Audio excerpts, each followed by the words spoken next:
Fire spreading all around my room. My world's so bright, it's hard to breathe, but that's alright. Salut tout le monde, c'est Kelly. Alors aujourd'hui on se retrouve pour une nouvelle vidéo. Je suis trop contente de vous retrouver aujourd'hui.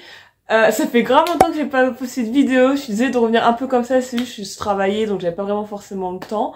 Donc là je reviens pour une nouvelle vidéo. Je vous ai demandé sur Instagram quel sujet de vidéo je pouvais faire. Donc vous avez été en majorité à choisir comment trouver un travail facilement. Alors tous les conseils que je vais donner, c'est mes conseils à moi, ça a marché pour moi.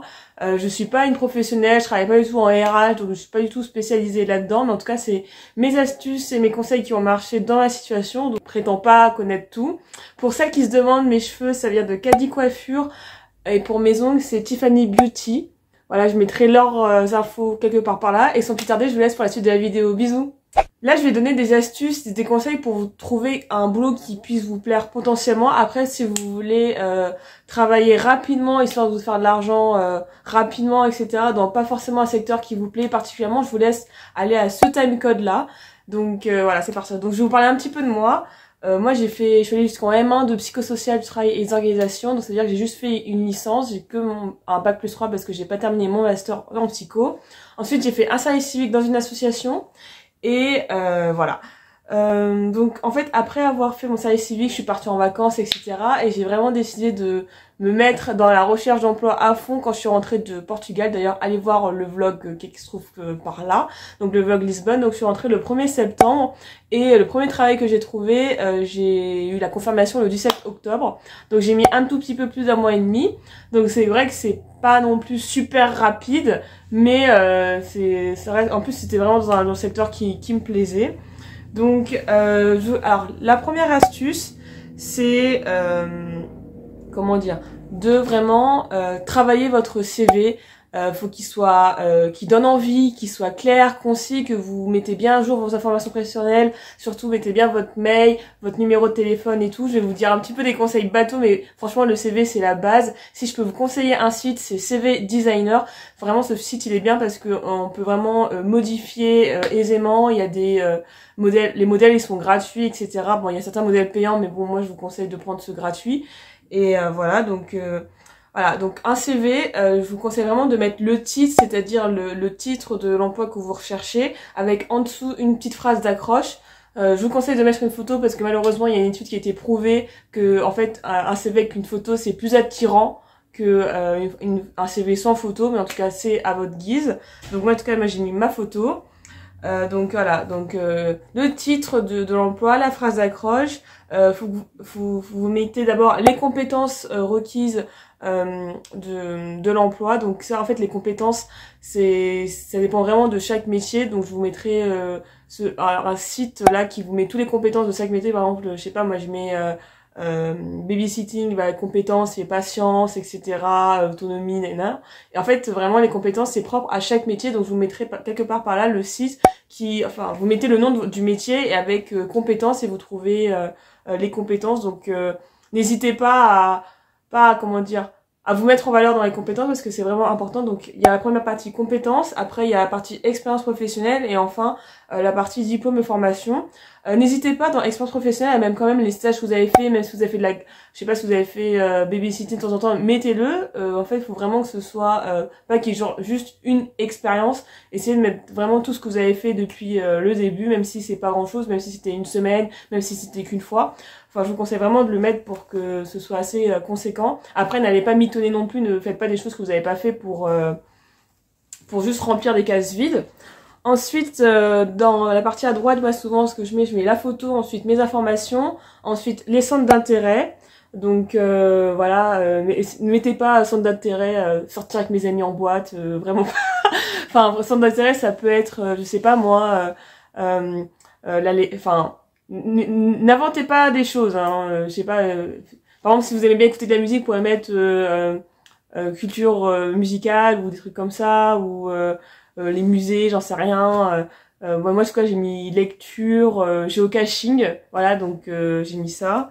Les langues que vous parlez, pareil, les langues, mettez pas que vous parlez 6 langues alors que c'est pas vrai, mettez vraiment, même s'il y en a qu'une, enfin, mettez celle-là. Ensuite, les atouts que vous ayez, par exemple, Ça c'est propre à chacun les atouts. Je vous conseille vraiment de mettre du style autonome, rigoureux, sérieux dans votre travail, etc. Moi j'ai mis les voyages que j'ai fait et franchement les informations personnelles c'est vraiment le plus important que l'employeur il faut direct qu'il voit votre numéro de téléphone et votre mail au cas où s'il est intéressé. Donc voilà, je dirais dans un CV le plus important c'est le titre, les compétences du métier et vos infos personnelles qui sont vraiment à jour. Il faut qu'ils soient quand même assez attrayants et qu'ils soient pas non plus super vides. Je mettrai quelques modèles par-ci par-là. Ensuite, je vous conseille vraiment de travailler votre lettre de motivation. Pareil, le CV de la lettre de motivation, ça doit avoir 0 faute. Pour ce faire, je vous conseille un site qui est plutôt bien, c'est Scribens. Et vous, en fait, collez votre texte, et ça corrige toutes les fautes d'orthographe. Faut vraiment que votre lettre de motivation n'ait aucune faute d'orthographe parce que ça, c'est vraiment radical. Il faut que vous essayez de la personnaliser à chaque offre d'emploi. Donc, je vous conseille vraiment qu'il y ait une base, en fait. Et en fait, vous personnalisez en fonction de l'offre d'emploi. Donc en fait, je sais pas, vous regardez l'offre d'emploi, voilà, le métier requiert ça, et dans la motivation, vous pouvez mettre j'ai de l'expérience dans tel domaine. Enfin vraiment, faut que vous essayez de personnaliser au maximum la lettre de motivation. Ensuite, je vous conseille de créer un LinkedIn. Alors c'est vrai que moi personnellement, ça m'a permis d'avoir un entretien comme ça avec LinkedIn. Donc il faut vraiment que ce soit assez pro, que vous mettez les études que vous avez fait, les expériences professionnelles que vous avez faites, etc. Que vous mettez une photo, que vous mettez le secteur vous mettez le secteur d'emploi que vous recherchez, etc. Alors les sites qui m'ont aidé en tout cas, c'est Indeed évidemment, mais il y a pas que, il y a Indeed et il y a aussi genre ça va être cliché à dire, mais Pôle emploi, t'as pas besoin d'être chez Pôle emploi pour pouvoir postuler à des offres Pôle emploi, faut juste créer un compte. Et en fait, c'est vrai que Pôle emploi a pas mal d'annonces et Indeed aussi, donc Indeed et Pôle emploi, c'est vraiment les sites que je vous recommande pour trouver un boulot. Si à un moment vous avez un entretien, je vous conseille vraiment de vous entraîner pour l'entretien, que vous fassiez vraiment une petite présentation de 2-3 minutes sur vous-même. Donc pas juste, par exemple, je m'appelle Kelly, j'ai 23 ans, d'ailleurs c'est mon anniversaire aujourd'hui. Dites pas juste votre prénom, votre âge, c'est un truc bateau, faut que vous parlez de vos expériences que vous avez fait, en quoi c'est en lien avec l'offre que vous avez postulée, pourquoi vous avez postulé, quelles sont les raisons, et pas juste pour l'argent. Faut pas dire ça. Donc dire pourquoi vous avez postulé, pourquoi eux et pas un autre. Vous présenter, vous dire vos expériences professionnelles, vos qualités, pourquoi vous avez postulé. Faut vraiment que ce soit assez bref. Et vous inquiétez pas, en fait les entretiens, c'est rare que quelqu'un trouve un travail comme ça, postule et direct sélectionné pour l'entretien. Premier entretien, hop, direct un embauche. Ça c'est pas aussi simple que ça, la vie c'est pas les Sims. Vous allez sûrement faire peut-être plusieurs entretiens avant de trouver le métier qui vous correspond, avant que vous soyez retenu.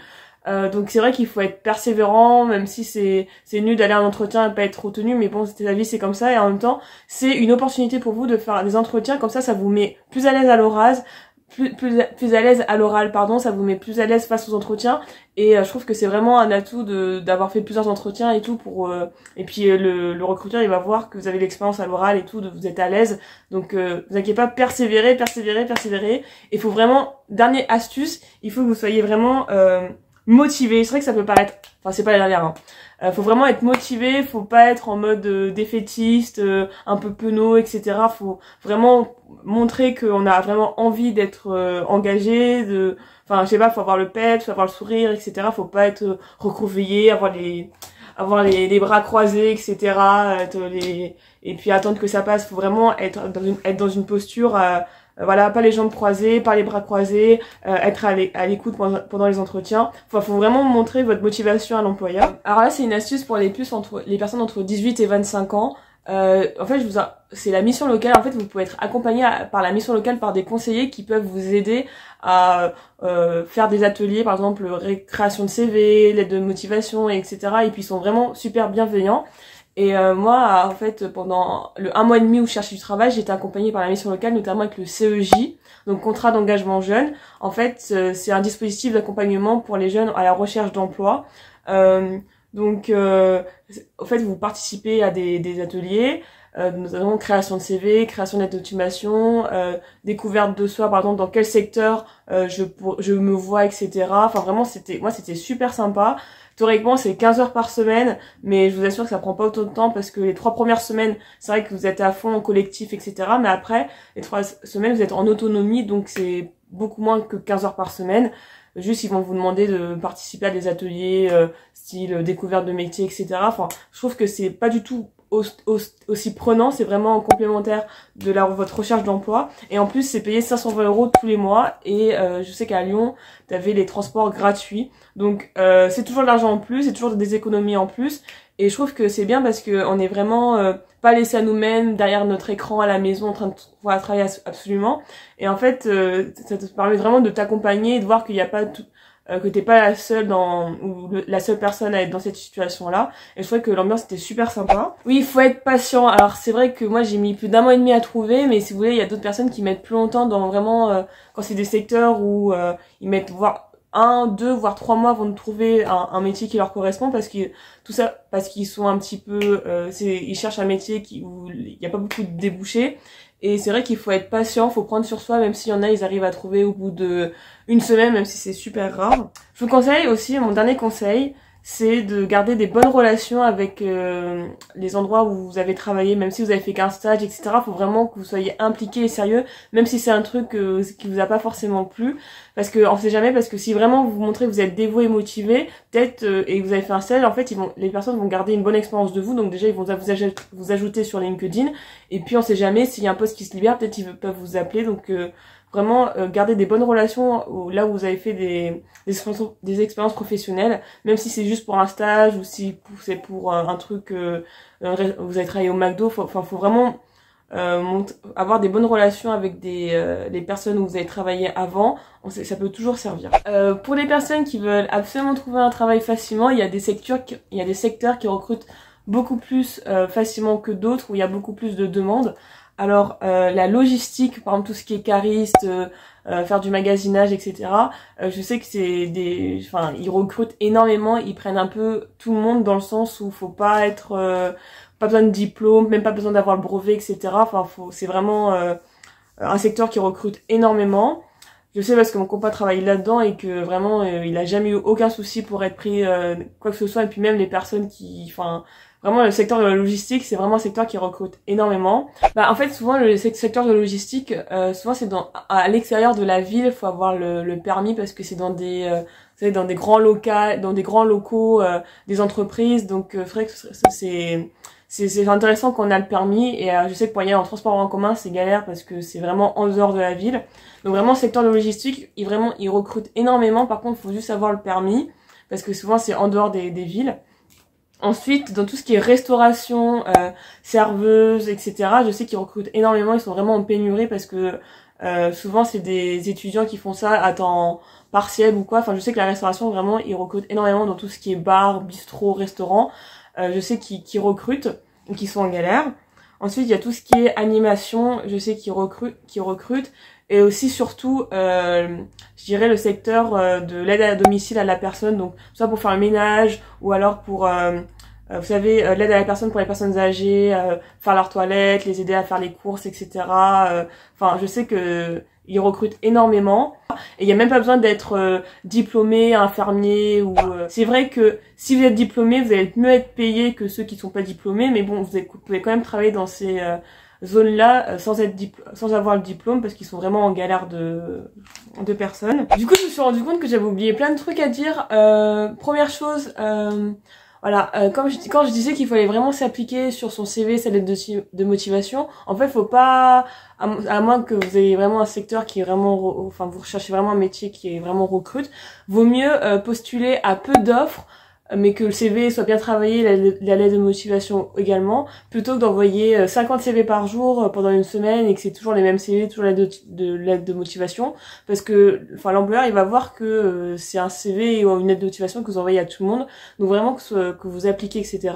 Pour les secteurs qui recrutent, par exemple tout ce qui est restauration ou agence d'intérim, donc tout ce qui est aide à la personne, etc., n'hésitez pas à aller sur place, déposer votre CV directement, dire oui, j'ai vu que vous recrutez, est-ce que je peux déposer mon CV, ça va faire vraiment bonne impression. Donc moi ce que je faisais souvent c'est que j'ai appelé, je demandais le mail de la personne chargée de recrutement, comme ça j'envoyais mon CV et ma lettre de motivation en plus de l'offre sur Indeed, donc ça fait toujours un plus.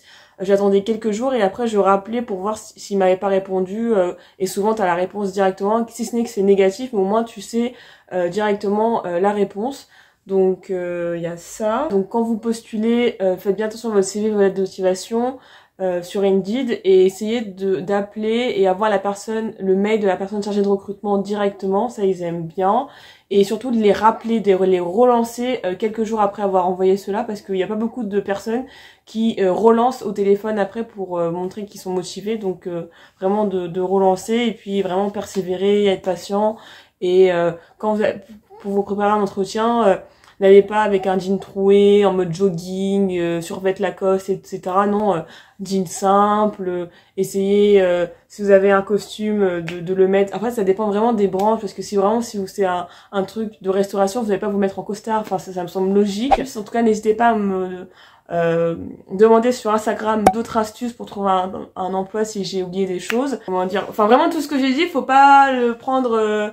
ce que je dis c'est forcément vrai, parce que c'est vrai que moi j'ai à peine 23 ans, j'ai pas vraiment eu beaucoup de métiers, j'ai pas fait 50 métiers non plus ou 10. En tout cas c'était mes astuces pour trouver un boulot. Et c'est tout pour cette fin de vidéo, j'espère que cette vidéo vous a plu, n'hésitez pas à lâcher un like et à vous abonner si c'est le cas. En tout cas moi je vous dis à bientôt pour une prochaine vidéo, bisous.